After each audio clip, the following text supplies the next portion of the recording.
혹시 이런 경험을 해보신 적이 있나요?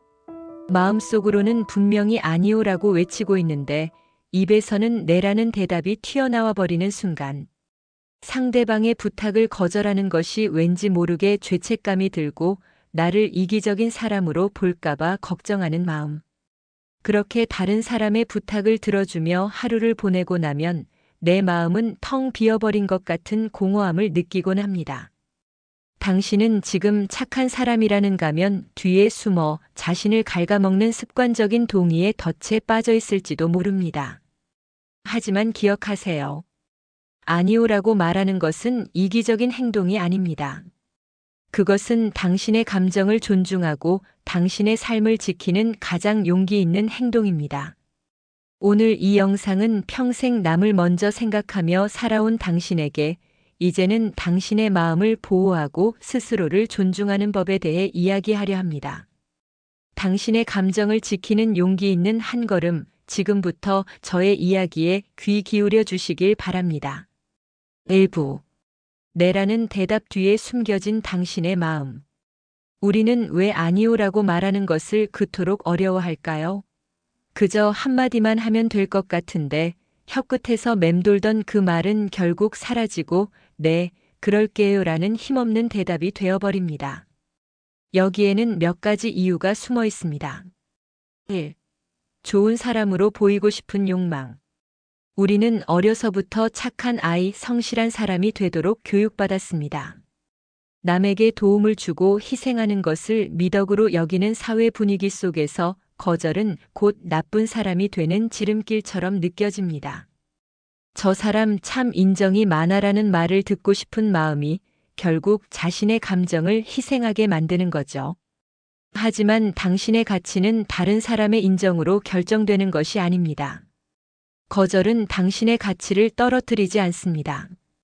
오히려 당신의 삶에 대한 존중을 드러내는 행위입니다. 관계가 깨질까 두려운 마음. 우리는 거절이 상대방과의 관계를 끊어버릴까봐 두려워합니다. 내가 저 부탁을 거절하면 저 사람이 나를 멀리하지 않을까? 나를 싫어하게 되지 않을까? 라는 불안감이 우리의 입을 막아버리죠. 하지만 돈으로 유지되는 관계가 진정한 관계가 아닌 것처럼 네라는 대답으로만 유지되는 관계 역시 건강한 관계가 아닙니다. 진정한 관계는 서로의 한계를 이해하고 존중하는 것에서 시작됩니다. 당신의 거절을 이해하지 못하는 관계는 처음부터 당신을 존중하지 않았을 가능성이 높습니다. 3. 습관적인 희생과 책임감. 오랫동안 가족이나 주변 사람들을 위해 희생하며 살아온 분들은 자신의 감정을 뒤로하고 남을 돕는 것을 자연스러운 일로 여기게 됩니다. 내가 아니면 누가 이걸 하겠어? 이건 내 역할이니까 당연히 해야지라는 책임감이 자신을 억압하는 족쇄가 됩니다.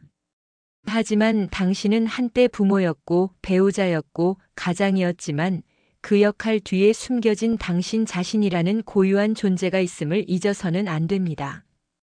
이제는 그 역할을 잠시 내려놓고 당신의 마음을 돌볼 때입니다. 2부. 네라고만 말했을 때 당신이 잃어버리는 것들. 우리는 아니오라고 말하지 못하는 대가로 엄청난 것을 잃어버리고 있습니다. 그 손실은 눈에 보이지 않기 때문에 더욱 위험합니다. 당신의 감정을 외면하는 순간 당신은 다음과 같은 것들을 잃게 됩니다. 1. 감정적 소진. 당신의 마음은 점점 더 텅 비어갑니다. 습관적으로 내라고 말하는 것은 당신의 마음속 에너지를 끊임없이 밖으로 퍼내는 것과 같습니다.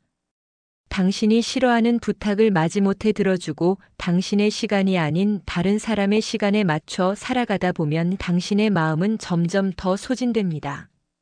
결국 삶에 대한 아무런 의욕도 없는 무기력함에 빠지게 됩니다. 당신의 마음속 우물은 당신의 소중한 에너지로 가득 차야 합니다. 그 우물을 끊임없이 다른 사람의 요청으로 채워주다 보면 당신은 결국 마음에 가뭄이 든 것 같은 고통을 느끼게 될 겁니다. 자아 정체성 상실. 나라는 사람이 사라집니다. 모든 부탁에 네라고 말하다 보면 당신의 삶은 다른 사람의 요청들로 가득 차게 됩니다. 당신이 무엇을 좋아하는지, 무엇을 싫어하는지, 무엇을 할 때 행복한지 스스로에게 물어볼 기회가 사라지는 거죠. 결국 당신의 정체성은 다른 사람의 부탁을 들어주는 사람으로 규정됩니다. 당신은 자신을 잃어버린 채 다른 사람들이 원하는 모습으로만 살아가게 될 겁니다. 당신의 삶은 당신의 것입니다. 다른 사람의 삶을 살기 위해 당신의 삶을 포기하지 마세요. 3. 쌓여가는 분노와 원망. 관계에 독이 됩니다. 마지못해 네라고 대답한 순간 당신의 마음속에는 작은 분노와 원망이 쌓이기 시작합니다. 내가 저걸 왜 해줬을까? 나는 이렇게 힘든데 저 사람은 왜 나에게 이런 부탁을 할까? 이런 감정들은 겉으로 드러나지 않지만 서서히 관계를 갉아먹습니다. 결국 사소한 일에도 폭발하게 되고 상대방은 당신의 갑작스러운 분노를 이해하지 못하게 되죠. 감정을 솔직하게 표현하지 못하는 것은 결국 관계의 썩은 뿌리가 됩니다. 3부. 아니오라고 말할 용기. 당신의 삶을 되찾는 3가지 방법. 이제 우리는 왜 아니오라고 말해야 하는지 분명히 알았습니다.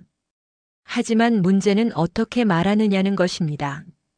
사랑하는 사람에게 상처 주고 싶지 않다는 마음이 발목을 잡을 겁니다.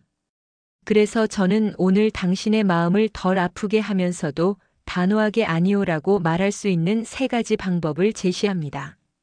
1. 나만의 거절 언어를 만드세요. 거절이 어려운 이유는 어떻게 말해야 할지 모르기 때문인 경우가 많습니다. 안 돼, 못해와 같은 단호한 말 대신 상대방의 마음을 배려하면서도 당신의 의사를 분명하게 전달하는 나만의 거절 언어를 만들어 두세요.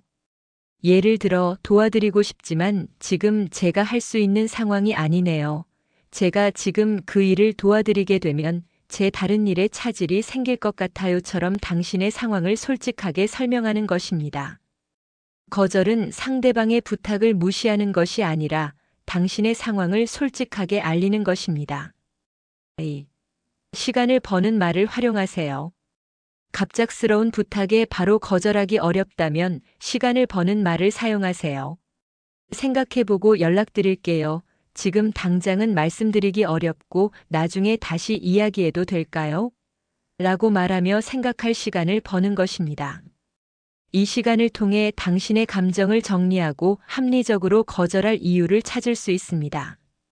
급하게 네라고 말하는 대신 신중하게 아니오라고 말할 수 있는 여유를 가지세요. 이 여유는 당신의 감정을 보호하는 가장 중요한 방패가 될 겁니다. 3. 거절과 관계를 분리하세요. 가장 중요한 것은 거절과 관계를 분리하는 것입니다. 당신이 상대방의 부탁을 거절했다고 해서 상대방이 당신을 미워하거나 관계가 끝나는 것은 아닙니다. 건강한 관계는 당신의 거절을 이해하고 존중해 줍니다. 만약 당신의 거절에 상대방이 분노하거나 관계를 끊어버린다면 그것은 애초에 건강한 관계가 아니었다는 증거입니다. 당신은 더 이상 네라는 대답으로만 유지되는 관계에 얽매일 필요가 없습니다. 당신의 거절을 존중하는 사람들과의 관계에 집중하세요. 오늘 우리는 아니오라고 말하는 것이 왜 그토록 중요하고 어떻게 말해야 하는지에 대해 이야기했습니다. 거절은 다른 사람을 향한 무례함이 아니라 당신 자신을 향한 존중입니다. 당신의 삶은 당신의 것입니다. 다른 사람의 요청들로 가득 채우기에는 당신의 시간이 너무나 소중합니다. 이제 용기를 내어보세요.